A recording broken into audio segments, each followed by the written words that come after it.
संतान सप्तमी व्रत कथा। एक दिन महाराज युधिष्ठिर ने भगवान से कहा, हे प्रभु, कोई ऐसा उत्तम व्रत बताइए जिसके प्रभाव से मनुष्यों के सांसारिक दुख कलेश दूर होकर पुत्र एवं पौत्रवान हो।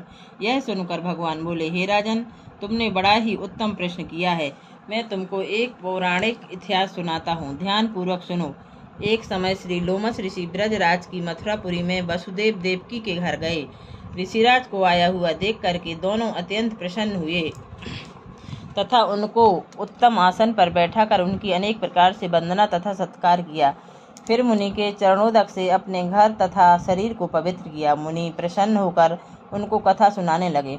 कथा के कहते कहते लोमस ऋषि ने कहा, हे देवकी, दुष्ट दुराचारी कंस ने तुम्हारे कई पुत्र मार डाले हैं, जिनके कारण तुम्हारा मन अत्यंत दुखी है। इसी प्रकार राजा नहुस की पत्नी चंद्रमुखी भी दुखी रहा करती थी, किंतु उसने संतान सप्तमी का व्रत विधि विधान सहित किया, जिसके प्रताप से उसको संतान का सुख प्राप्त हुआ। यह सुनकर देवकी ने हाथ जोड़कर मुनि से कहा, हे ऋषिराज, कृपा करके रानी चंद्रमुखी का संपूर्ण वृत्तांत तथा इस व्रत का विधान विस्तार सहित मुझे बताइए, जिससे मैं भी इस दुख से छुटकारा पा सकूं। लोमस ऋषि ने कहा, हे देवकी, अयोध्या के राजा नहुस थे। उनकी पत्नी चंद्रमुखी अत्यंत सुंदर थी। उसी नगर में विष्णुगुप्त नाम का एक ब्राह्मण रहता था। उसकी पत्नी स्त्री का नाम भद्रमुखी था। वह भी अत्यंत रूपवान सुंदरी थी। रानी और ब्राह्मणी में अत्यंत प्रेम था। एक दिन दोनों सरयू नदी में स्नान करने के निमित्त गईं। वहां उन्होंने देखा कि अन्य बहुत सी स्त्रियां सरयू नदी में स्नान करके निर्मल वस्त्र पहनकर एक मंडप में श्री शंकर और पार्वती की मूर्ति स्थापित करके उनकी पूजा कर रही थीं। रानी और ब्राह्मणी ने यह देखकर उन स्त्रियों से पूछा, हे बहना, यह तुम किस देवता का और किस कारण से पूजन व्रत आदि कर रही हो? यह सुन उन स्त्रियों ने कहा कि हम संतान सप्तमी का व्रत कर रहे हैं और हमने शिव पार्वती का पूजन चंदन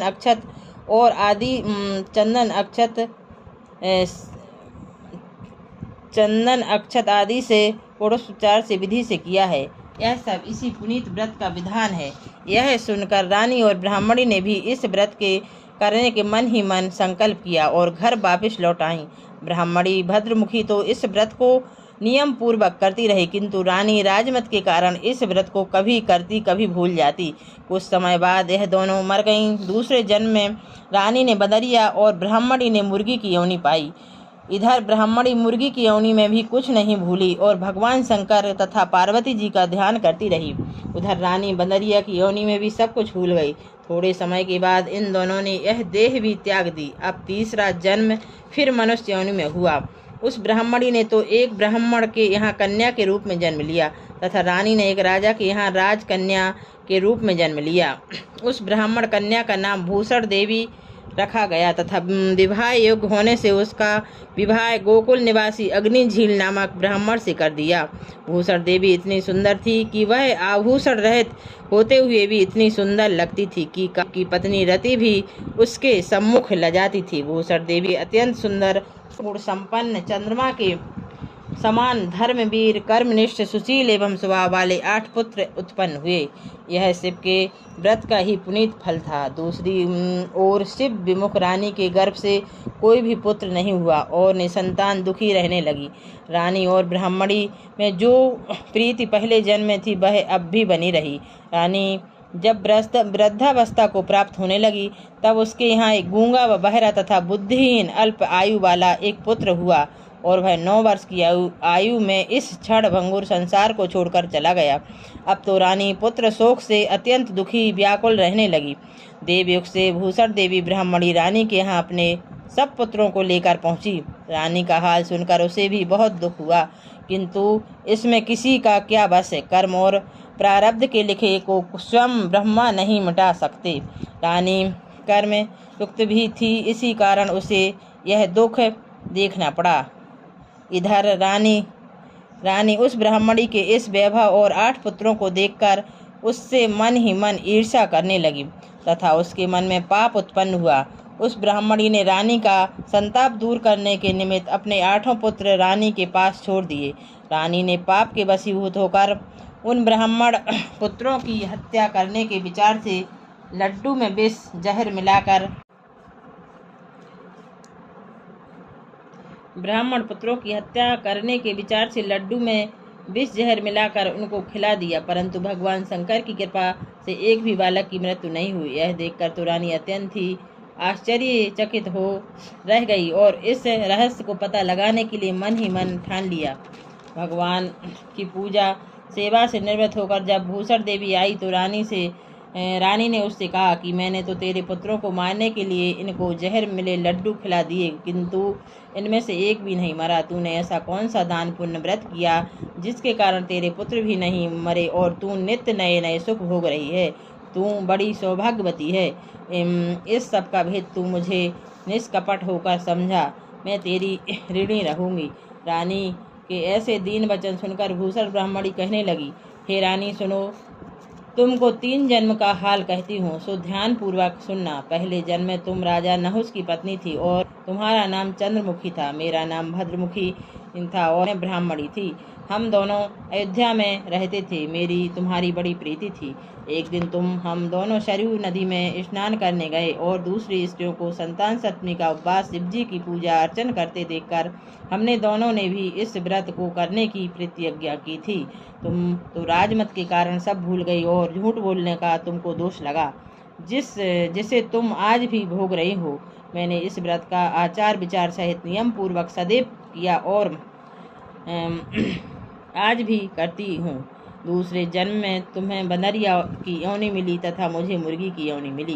भगवान शंकर की कृपा से इस व्रत के प्रभाव से तथा भगवान नाम को मैं इस जन्म में भी ना भूली और निरंतर उस व्रत को नियम पूर्वक करती रही। तुम अपने इस संकल्प को इस जन्म में भी भूल गई। मैं तो समझती कि तुम्हारे ऊपर जो भारी संकट है उसका मात्र एक कारण है और कोई दूसरा इसका कारण नहीं हो सकता है। इसलिए कहती हूँ कि आप अब इस संतान सप्तमी के व्रत को करिए, जिससे तुम्हारा यह संकट दूर हो जाए। लोमश जी ने कहा, हे देवी, भूषण ब्राह्मणी के मुख से अपने पूर्व जन्म की कथा तथा व्रत संकल्प इत्यादि सुनकर रानी को पुरानी सब बातें याद आ गईं और तत्पश्चात पश्चाताप करने लगी। अब रानी भूषण ब्राह्मणी के चरणों को पकड़कर क्षमा याचना करने लगी और भगवान शंकर पार्वती जी अपार महिमा के गीत गाने लगी। उसी दिन रानी ने नियम पूर्वक संतान सप्तमी का व्रत किया, जिसके प्रभाव से रानी को संतान सुख भी मिला तथा संपूर्ण सुख भोग कर रानी शिवलोक हो गई। भगवान शंकर के व्रत का ऐसा प्रभाव है कि पथभ्रष्ट मनुष्य भी अपने पथ पर अग्रसर हो जाता है और अंत में ऐश्वर्य भोग कर मोक्ष पाता है। लोमस ऋषि ने फिर कहा कि हे देवकी, इसलिए मैं तुमसे भी कहता हूँ कि तुम भी इस व्रत को करने का दृढ़ संकल्प अपने मन में करो, तो तुमको भी संतान सुख प्राप्त होगा। इतनी कथा सुनकर देवकी हाथ जोड़कर लोमस ऋषि से पूछने लगी, हे ऋषिराज, मैं इस पुनीत व्रत को अवश्य करूंगी, किंतु आप इस कल्याणकारी एवं संतान सुख को देने वाले व्रत का विधान, नियम, विधि आदि विस्तार से समझाइए। यह सुनकर ऋषि बोले, हे देवकी, यह पुनीत व्रत भादों के महीने की शुक्ल पक्ष की सप्तमी के दिन किया जाता है। उस दिन ब्रह्म मुहूर्त में उठकर किसी नदी अथवा कुएं में पवित्र जल से स्नान करके निर्मल वस्त्र पहनने चाहिए। फिर भगवान शंकर तथा जगदम्बा पार्वती की मूर्ति की स्थापना करें।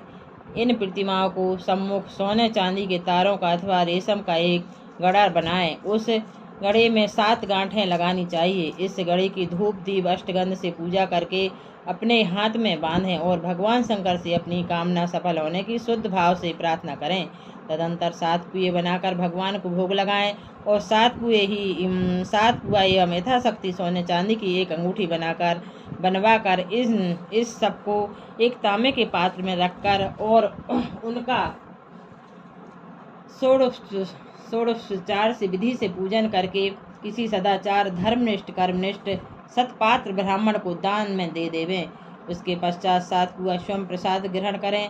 इस प्रकार से इस व्रत का पारायण करना चाहिए। प्रतिमास की शुक्ल पक्ष की सप्तमी के दिन हे देव की इस व्रत को इस प्रकार नियम पूर्वक करने से समस्त पाप नष्ट हो जाते हैं और भाग्यशाली संतान उत्पन्न होती है तथा अंत में शिवलोक की प्राप्ति होती है।